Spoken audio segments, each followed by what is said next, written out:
ഗുർജീഫ് ഈ അലർട്ട്നെസ്സിനെ കുറിച്ച് നമ്മൾ എപ്പോഴും അലർട്ടായിരിക്കണമെന്ന് അദ്ദേഹം പറയുന്നത് ഒരു സാധാരണ മനുഷ്യന് തൻ്റെ ജീവിതത്തിൽ കൂടിപ്പോയാൽ ഒരു 7 പ്രാവശ്യം അതിൽ കൂടുതൽ അലർട്ടാവാൻ സാധിക്കുകയില്ല.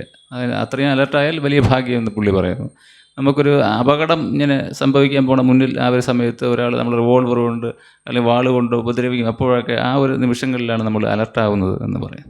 അതുപോലെ വിവേക ചൂടാമണിയിൽ ശ്രദ്ധയെക്കുറിച്ച് ശങ്കരാചാര്യ വളരെ നമ്മുടെ ഒരു സാധകൻ അല്ലെങ്കിൽ ഒരു ഡിസൈപ്പിളിന് വേണ്ടത് ഇതാണ്. ഈ അലർട്ട്നെസ് ആണോ ഇതിൽ ശ്രദ്ധയും രണ്ടും ഒന്നാണോ എന്നുള്ളതാണ് ചോദ്യം. അല്ല, ഒരിക്കലുമല്ല. ശ്രദ്ധ എന്ന് പറയുന്നത് നമുക്ക് തർജ്ജിമപ്പെടുത്തണമെങ്കിൽ ഏറ്റവും അടുത്ത വാക്കെന്ന് പറയുന്നത് മൈൻഡ്ഫുൾനെസ് ആണ്. നമ്മളിവിടെ തുടക്കത്തിൽ സെൻസിറ്റിവിറ്റിയെ ശ്രദ്ധ എന്ന് വിളിച്ചും വന്നിരുന്നു. ഏതാണ്ട് ഒരുപോലെ തന്നെയാണ്. സാറ് ചോദിച്ച അലർട്ടായിരിക്കുന്നൊരു അവസ്ഥ എന്ന് പറയുന്നത് റിഫ്ലക്സ് മാത്രമാണ്. ഇപ്പം ഈ ഉദാഹരിച്ച അലർട്ടായിരിക്കുന്നത് റിഫ്ലക്സാണ്. ശരീരത്തെ സംരക്ഷിക്കുന്ന പ്രാഥമികമായ ധർമ്മത്തോടു കൂടിയിരിക്കുന്ന അഹങ്കാരം എന്ത് ശരീരത്തിന് വരുന്നുവോ അവയെല്ലാം നല്ലതാണോ ചീത്തയാണോ എന്ന് തിരിച്ചറിഞ്ഞുകൊണ്ട് അവയെ സ്വീകരിക്കണോ വേണ്ടയോ എന്ന് തീരുമാനിക്കുകയും ചെയ്തുകൊണ്ടിരിക്കുകയാണ്. അതതിൻ്റെ മൗലികമായ ധർമ്മമാണ്. ആ ധർമ്മത്തിൽ ഇരിക്കുന്നതുകൊണ്ട് ശരീരത്തിന് അനൈച്ഛികമായിരിക്കുന്ന എല്ലാ കാര്യങ്ങളെയും അത് തടുക്കുകയും ശരീരത്തിന് ഐച്ഛികമായി തോന്നുന്ന എല്ലാ കാര്യങ്ങളെയും അത് തേടിപ്പിടിക്കുകയും ചെയ്യും. ഇപ്പം ശരീരത്തിന് സുഖാനുഭവങ്ങൾ എപ്പോഴും ഇഷ്ടമുള്ള കാര്യമാണ്. അതുകൊണ്ട് തീർച്ചയായിട്ടും അഹങ്കാരം അതിനെ പ്രേരിപ്പിച്ചുകൊണ്ടിരിക്കും, കുറ്റം പറഞ്ഞിട്ട് കാര്യമില്ല. എന്നാൽ വേദനയോ പീഡയോ ഒക്കെ തന്നെ ശരീരത്തിന് ഇഷ്ടവുമല്ല, ശരീരത്തിന് ഐച്ഛികമല്ല. അതൊക്കെ തന്നെയും പിന്നെ ഇപ്പോൾ ഇവിടെ ഒരു പാമ്പ് കയറി വരികയാണെങ്കിൽ ഈ പറഞ്ഞ അച്ചടക്കത്തോടുകൂടി കേട്ടുകൊണ്ടിരിക്കുന്ന ആൾക്കാർ ആരും തന്നെ അവിടെ ഇരിക്കില്ലല്ലോ. ചാടിയ പൊക്കത്തിലുള്ള പിന്നെ ബെഞ്ചിൻ്റെ മുകളിൽ കയറുക എന്നുള്ളതാണ് അടുത്ത സെക്കൻഡിൽ നടക്കുന്നത്. ഇത് അഹങ്കാരം പ്രേരിപ്പിക്കുന്ന കാര്യമാണ്. കാരണം ശരീരത്തിൻ്റെ ഭയം, ശരീരത്തിൻ്റെ മരണം എന്ന് പറയുന്നൊരു ഭയം പ്രേരിപ്പിക്കുക എന്നുള്ളൊരു ധർമ്മം അഹങ്കാരത്തിനുള്ളതുകൊണ്ട് അഹങ്കാരം അങ്ങനെ അത്തരത്തിൽ അഹങ്കാരം താൽക്കാലികമായിട്ട് അറിഞ്ഞോ അറിയാതെയോ പ്രവർത്തിച്ചുകൊണ്ടിരിക്കുന്ന ഒരു സിസ്റ്റമാറ്റിക്കായിട്ട് വന്നിരിക്കുന്ന ഒരു സിസ്റ്റമാണ് റിഫ്ലക്സ് എന്ന് പറയുന്നത്. ഉറക്കത്തിൽ പോലും നമ്മളൊരു കൊതുക് കടിച്ചു കഴിഞ്ഞാൽ അതിനെ അടിക്കാൻ നമ്മൾ കൈ എടുത്ത് അടിക്ക് കൊടുക്കുന്നതോ അല്ലെങ്കിൽ എന്തെങ്കിലും അത്തരത്തിലുള്ള ഉറക്കത്തിൽ പോലും സംഭവിക്കുന്ന റിഫ്ലക്സുകൾ നമുക്ക് ഉണ്ട്. കുറേ കാലം കഴിയുമ്പോൾ നമ്മൾ ജാഗ്രത അവസ്ഥയിൽ ചിന്തയോട് കൂടിയുള്ള റിഫ്ലക്സുകൾ ഉണ്ടാകുന്നു. ചിന്ത കൊണ്ട് തന്നെയുള്ള റിഫ്ലക്സ്. ഇപ്പോൾ പിന്നെ ഒരു പരിചിതനായിരിക്കുന്ന 2 സാറന്മാർ കയറി വരുന്നു.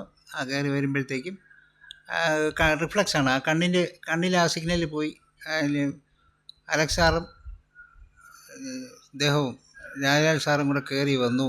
അപ്പോൾ അവരെ മുമ്പോട്ടിരിക്കൂ എന്ന് പറയുന്നത് സാധാരണ റിഫ്ലക്സ് തന്നെയാണ്. അത് ഈഗോയാണ് ചെയ്യുന്നത്. കാരണം അത് കണ്ടു കഴിഞ്ഞപ്പോൾ എന്ത് റെസ്പോണ്ട് ചെയ്യണം എന്ന അഹങ്കാരം ഉടൻ തന്നെ ആ ബുദ്ധിയോട് ചോദിക്കുന്നു. അപ്പോൾ ബുദ്ധി ഇപ്പോൾ പറയുകയാണ് ഉടൻ തന്നെ അവരെ ഫ്രണ്ടിൽ പിടിച്ചിരുത്തുക എന്ന് വിചാരിക്കുന്നു. ഇതൊരു അഹങ്കാരജടിലമായ ആക്ടിവിറ്റിയാണ്. ഇത് നമ്മൾ അഹങ്കാരത്തെക്കുറിച്ച് മോശമായിട്ട് കാണുകയാണെങ്കിൽ ഇതൊക്കെ ഭയങ്കര പാപമാണ്. അങ്ങനെയല്ല, അഹങ്കാരമാണ് അത് ചെയ്യുന്നത്. തീർച്ചയായിട്ടും ഇതൊരു റിഫ്ലക്സ് ആണെങ്കിൽ പോലും ഇത് ഈഗോയെ പ്രോംപ്റ്റ് ചെയ്യുന്ന റിഫ്ലക്സാണ്. This a reflex which is supported by an activity. ഒരു ചിത്തവൃത്തി ഇതിൻ്റെ തൊട്ട് പിറകിൽ നടക്കുന്നുണ്ട്. ഇവിടെ ഒരു ഗ്ലാസ് താഴെ വീണു, ഉടൻ തന്നെ ഞാൻ തിരിഞ്ഞു നോക്കി എന്ന് പറഞ്ഞ റിഫ്ലക്സിനെക്കാളിലും കൂടുതൽ ചിത്തവൃത്തി ഈ ഒരു കാര്യത്തിലുണ്ട്. കാരണം അവരെ കണ്ടു, അവരെ ഐഡൻറ്റിഫൈ ചെയ്ത് ഇന്ന ആൾക്കാരാണ് എന്ന് ഓർമ്മ ശ്രദ്ധിച്ചു, പിന്നെ അവരെ ഇരിക്കാൻ പറയുന്നു അല്ലെങ്കിൽ ഇങ്ങോട്ട് ഇരിക്കണം എന്ന് പറയുന്നു. ഇത്രയും കാര്യങ്ങളെടുത്ത് ചിത്തവൃത്തിയുണ്ട്. അപ്പോൾ ഇതിനകത്ത് ഇത് അലർട്ടാണ് എന്ന് പറഞ്ഞാൽ ഇത് അലർട്ടാണ്, but it is backed by ego. മറ്റേത് പാസീവായിട്ട് ഈഗോ സപ്പോർട്ട് ചെയ്യുന്നു.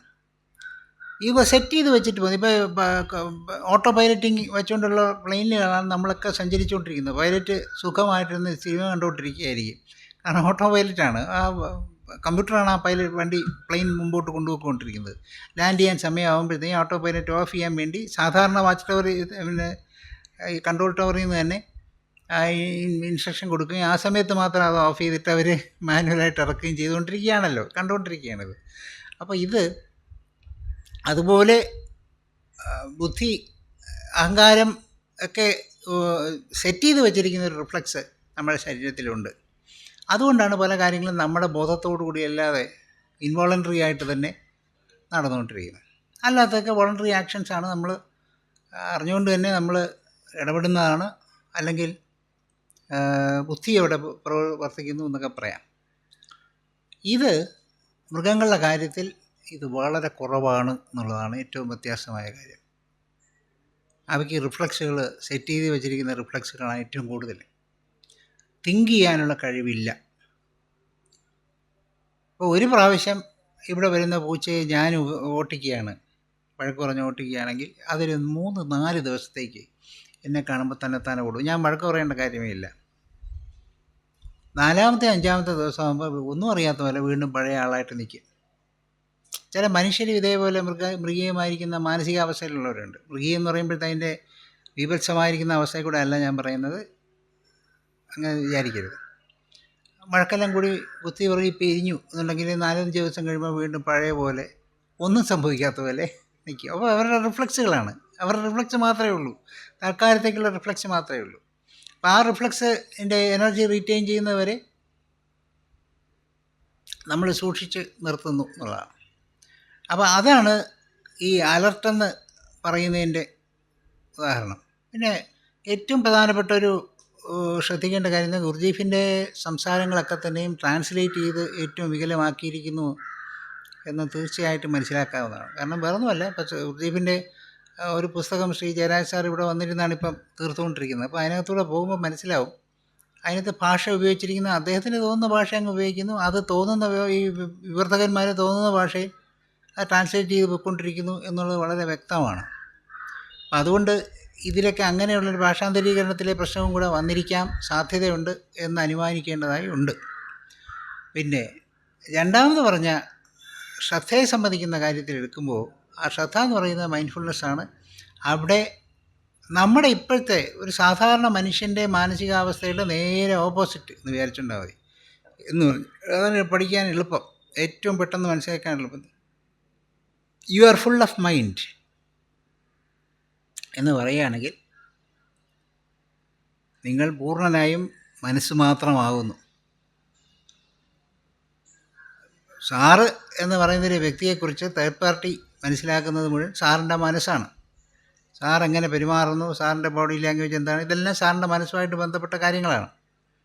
മനസ്സിലായില്ലേ? അപ്പോൾ ആ മനസ്സിലിരിക്കുന്ന കാര്യങ്ങളൊക്കെ സാറിൻ്റെ ചേഷ്ടകളിലും സംസാരത്തിലും പെരുമാറ്റത്തിലും ബന്ധങ്ങളിലും എല്ലാത്തിലും വന്നുകൊണ്ടിരിക്കുന്നു. So you are full of mind. When the mind is full of you, that is called mindfulness. Simply you are full of mind എന്നുള്ളത് മാറി നേരെ തിരിച്ചിട്ട് mind is full of U.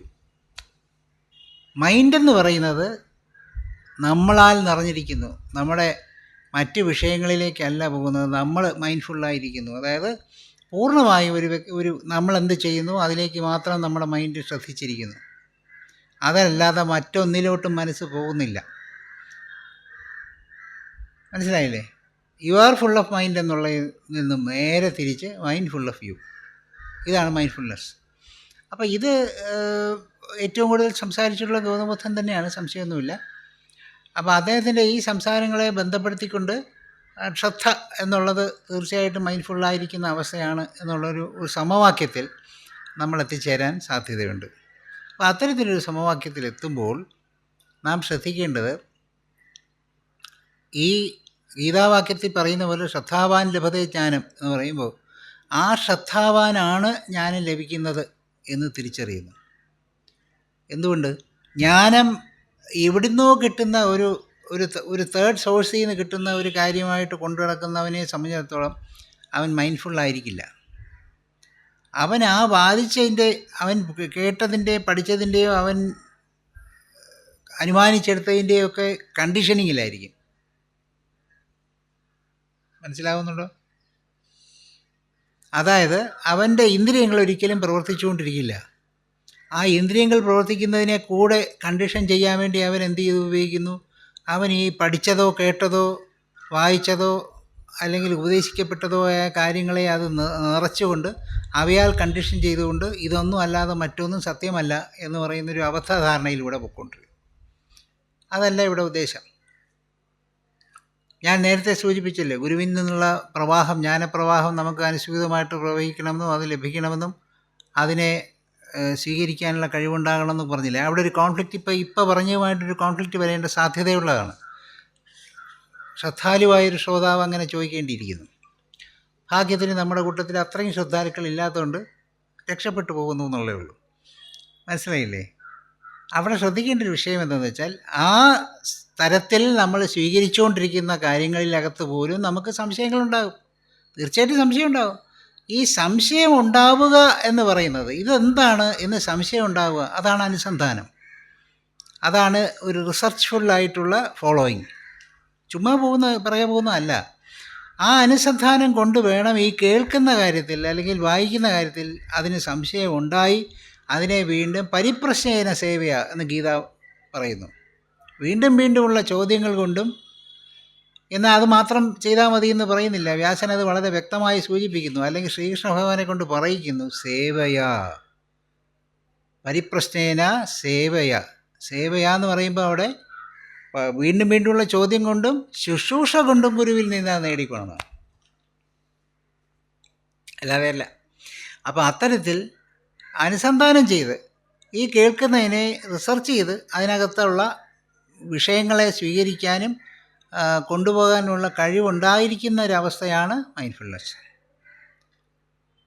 Mindfulness is not without the intellectual activity. അങ്ങനെ തെറ്റിദ്ധരിക്കരുത്.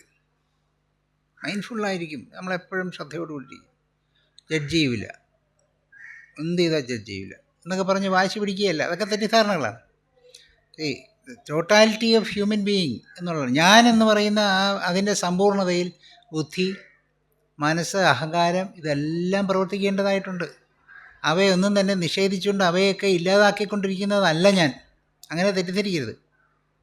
അവയെല്ലാം സാർത്ഥകമായിട്ട് ഉപയോഗിക്കുക, അല്ലെങ്കിൽ അവയെ പൂർണ്ണമായും നമ്മുടെ നിലനിൽപ്പിന്, നമ്മുടെ യാത്രയ്ക്ക്. സാറിപ്പോൾ ഇങ്ങോട്ട് കാറിൽ കയറി വരുന്നു.